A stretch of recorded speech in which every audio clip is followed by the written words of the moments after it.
آج ایسا کیا ہوا کہ ہمیں رشتہ داروں کی کال آئی اور ہمیں فوراً وہاں پہ پہنچنا پڑا. ہمیں مطلب ہماری ٹیم کو. اب آپ سوچتے ہوں گے کہ رشتہ داروں کی کال آئی اور خیر ایسا ہو ہی نہیں سکتا. تو آپ اس ویلوگ کو مکمل دیکھیں, آپ کو پتہ چل جائے گا کہ آخر کیا ہوا. یہ ویلوگ یہاں سے شروع نہیں ہوتا, جہاں سے شروع ہوتا ہے چل کر وہاں سے دیکھیں.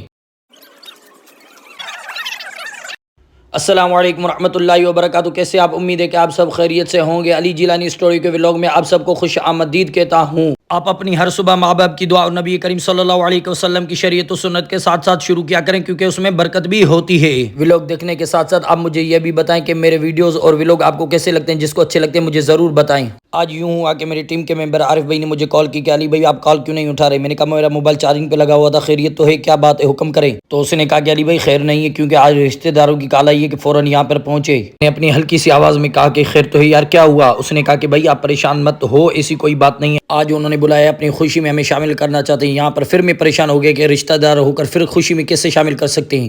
ویسے میں آپ کو ایک بات بتاتا چلوں کہ ہمارے جو رشتہ دار ہیں الحمدللہ وہ محبت بانٹنے والے ہیں. اللہ کا بڑا کرم ہے جو ہمیں ایسے رشتہ دار ملے. رشتہ داروں سے محبت کرنا, اچھا سلوک کرنا ہمارے نبی کریم صلی اللہ علیہ وسلم کی سنت بھی ہے. اگر آپ لوگوں میں سے بھی کوئی رشتہ داروں سے ناراض ہے تو وہ ناراضگی ختم کر دے, کیونکہ یہ اچھی بات نہیں ہے. تو آج جن کے پاس ہم جا رہے ہیں وہ بہت بڑے نفیس انسان اور بڑے دل والے ہیں. ان کے مرید بھی ہیں, وہ اپنے مریدوں سے بہت ہی پیار کرتے, مخلص انسان ہے. اللہ پاک ان کو سلامت رکھے.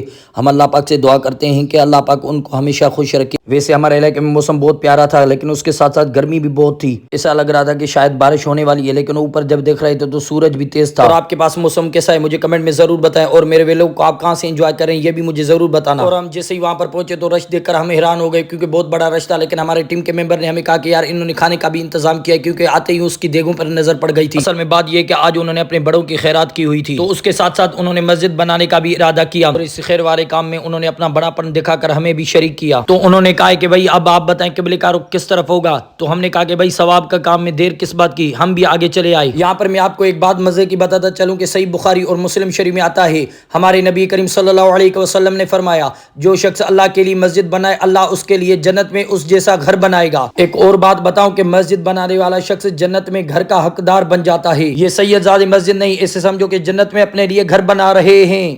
مسجد بنانے والا اللہ کے قریب ہو جاتا ہے, کیونکہ وہ اللہ کے گھر کی تعمیر کرتا ہے. آپ بھی اللہ کی راہ میں خرچ کیا کریں. اور میں ہمیشہ یہی کہتا ہوں کہ مسجد صرف عبادت کی جگہ نہیں بلکہ لوگوں کو جوڑنے, اصلاح اور علم دینے کی جگہ ہے. یہ جہاں مسجد بن رہی ہے وہاں پر کھجوروں کے درخت زیادہ تھے. انہوں نے کہا کہ اگر مسجد بڑی بن جائے تو ہم کھجوروں کے درخت نکال دیں گے. میں نے کہا ایسا نہیں کرنا, کیونکہ درخت زیادہ پیارے ہی لگتے ہیں, اوپر سے کھجوروں کے درخت ہوں تو وہ تو زیادہ. اور آپ کو پتہ ہے ہمارے نبی کریم صلی اللہ علیہ وسلم کھجوروں کے درخت خود لگایا کرتے تھے. باتوں باتوں میں انہوں نے بڑے مزے کی بات کی. انہوں نے کہا کہ ہم مسجد کے بعد انشاءاللہ مدرسے کا بھی کام شروع کر دیں گے, کیونکہ بچے پڑھیں اور قرآن کی تعلیم حاصل کریں. اور ان کی بات پر مجھے ایک بہت بڑی بات یاد آ گئی کہ خیرکم من تعلم القرآن وعلم, تم میں سے بہتر وہ ہے جو خود قرآن پڑھے اور دوسروں کو پڑھائے. اور میں بھی آپ کو یہی کہوں گا کہ اپنے بچوں کو قرآن کی تعلیم ضرور دلوایا کریں. انہوں نے کہا کہ ہمارا کافی دنوں سے یہی ارادہ تھا کہ ہم مسجد بنائیں گے, لیکن آج وہی دن آ گیا کہ اللہ کا گھر کی تعمیر ہم نے شروع کروا دی. اور میں آپ کو ایک بات بتاتا چلوں کہ یہ ان کا نام ہے سید قربان شاہ جیلانی, اور یہ PI میں افسر بھی رہ چکے ہیں, اور یہ اپنے دربار کے گدی نشین بھی ہیں. اور انہوں نے اپنے مریدین کو اکٹھا کر کے یہ کام شروع کیا ہے. یہاں پر ہماری بس اس بات پہ چل رہی تھی کہ مسجد کتنی بڑی ہونی چاہیے,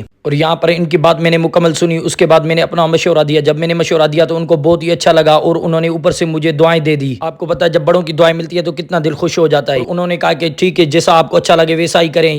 تو ہم نے بھی کہا کہ دیر کس بات کی, ضروری کرنا چاہیے. وہ ہی قبلے کا رخ درست. جب قبلے کا رخ درست ہو گیا تو انہوں نے کہا مسجد کا افتتاح ہوگا, وہ بھی آپ کو ہی کرنا ہے. ہم نے کہا یار بڑی خوش نصیبی ہے کہ ہماری ٹیم سے ہی مسجد کا افتتاح ہونے جا رہا ہے. مسجد کا افتتاح ہو گیا, ہمیں بہت بڑی خوشی ہو گئی. اس کے بعد کیا ہوتا ہے آپ کو پتہ ہے, لازماً وہ دعا ہوتی ہے. دعا کرنے کے بعد ہم نے کہا کہ اب ہمیں اجازت چاہیے. اور اس دعا میں نے اپنے ویڈیو دیکھنے والوں کو بھی یاد کیا, کیونکہ اللہ پاک ان کو سلامت رکھے جو ہمارے ویڈیو دیکھتے ہیں. آخر میں انہوں نے اپنی دعاؤں کے ساتھ ہمیں رخصت کیا, اور ان کو بتایا کہ یہ ویڈیو ہمارا بن رہا ہے, انشاءاللہ ہم YouTube پر اور فیس بک پر رکھیں گے. انہوں نے کہا ہم ضرور دیکھیں گے اور لائک کریں گے. اور واپس آتے میرے ان پھولوں پر نظر پڑی. میں نے کہا ان سے بھی آپ کو ملواتا ہوں, مجھے ان کی خوشبو بہت اچھی لگتی ہے. کہ آپ کو بھی اچھی لگتی ہے مجھے کمنٹ میں ضرور بتانا. آج کا ولاگ آپ کو کیسے لگا مجھے ضرور آپ بتائیے گا, اور جس نے سبسکرائب نہیں کیا تو ضرور سبسکرائب کریں. اگر فیس بک پر دیکھ رہے ہیں تو فالو ضرور کیجیے گا.